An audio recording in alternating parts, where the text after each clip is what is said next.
Hi, my name is Charlotte Foster. You can reach me at charlottedianafoster@gmail.com. My first piece is a Helena monologue from Midsummer Night's Dream, and my second piece is a Portia monologue from Julius Caesar. You draw me, you hard-hearted adamant, but yet you draw not iron from my heart, as true as steel. I am your spaniel, and Demetrius, the more you beat me, I will fawn on you. Use me, but as your spaniel, spurn me, strike me, neglect me, lose me. Only give me leave, unworthy as I am, to follow you. What worse a place can I beg in your love? And yet, a place of high respect with me, than to be used as you use your dog.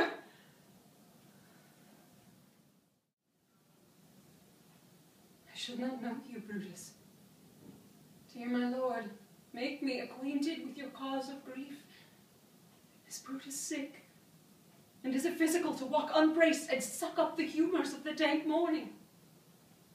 What? Is Brutus sick?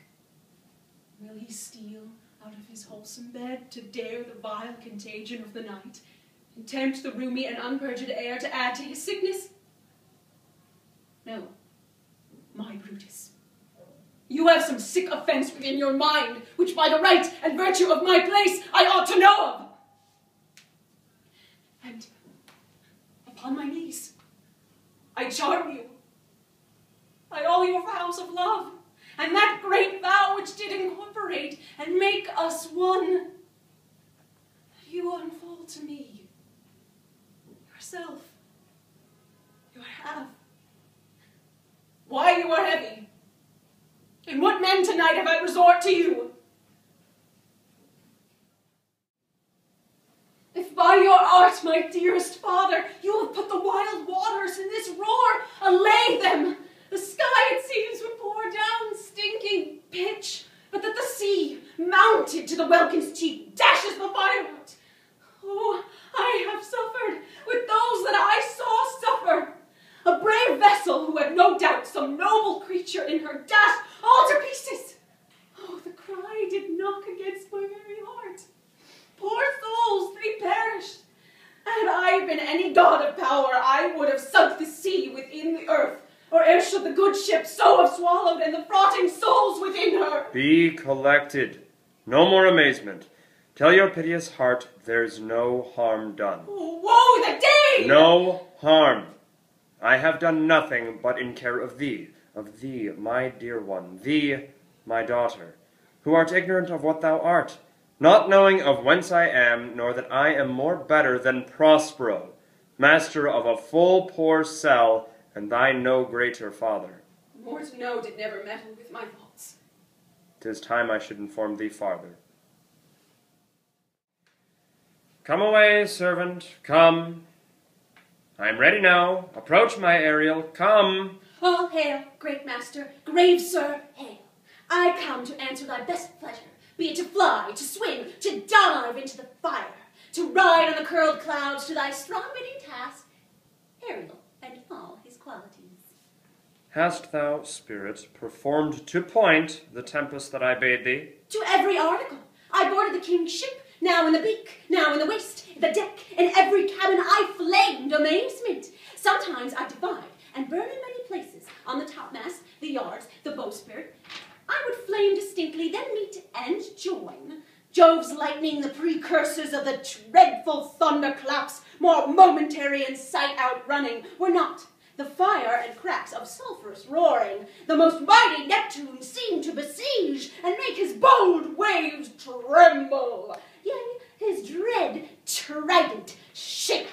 My brave spirit, who was so firm, so constant, that this coil would not infect his reason? Not a soul but felt a fever of the mad, and played some tricks of desperation. All but mariners plunged into the foaming brine, and quit the vessel. Then all afire with me, the king's son Ferdinand, with hair upstanding, then like reeds, not hair, was the first man that leapt, cried, Hell is empty, and all the devils are here.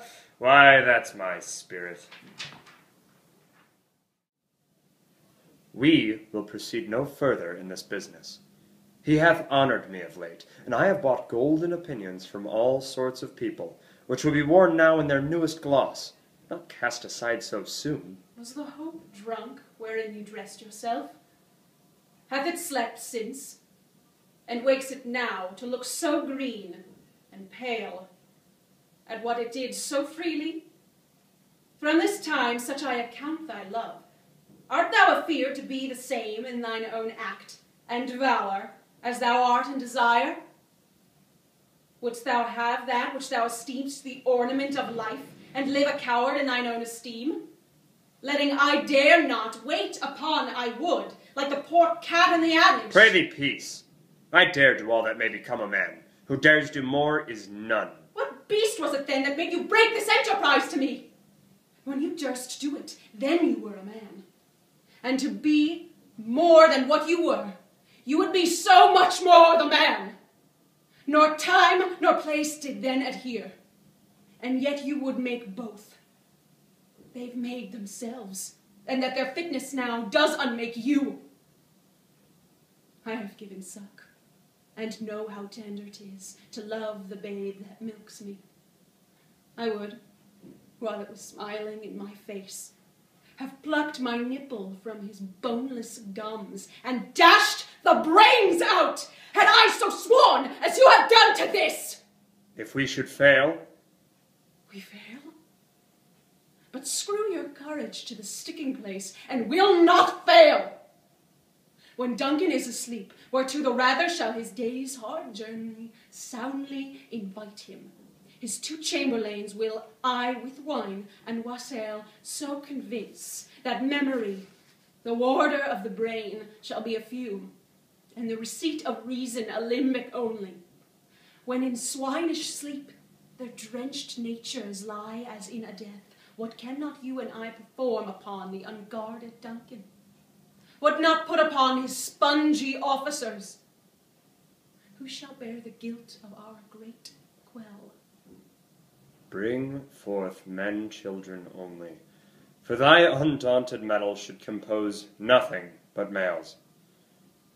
Will it not be received when we have marked with blood those sleepy two of his own chamber, and used their very daggers that they have done it? Who dares receive it other?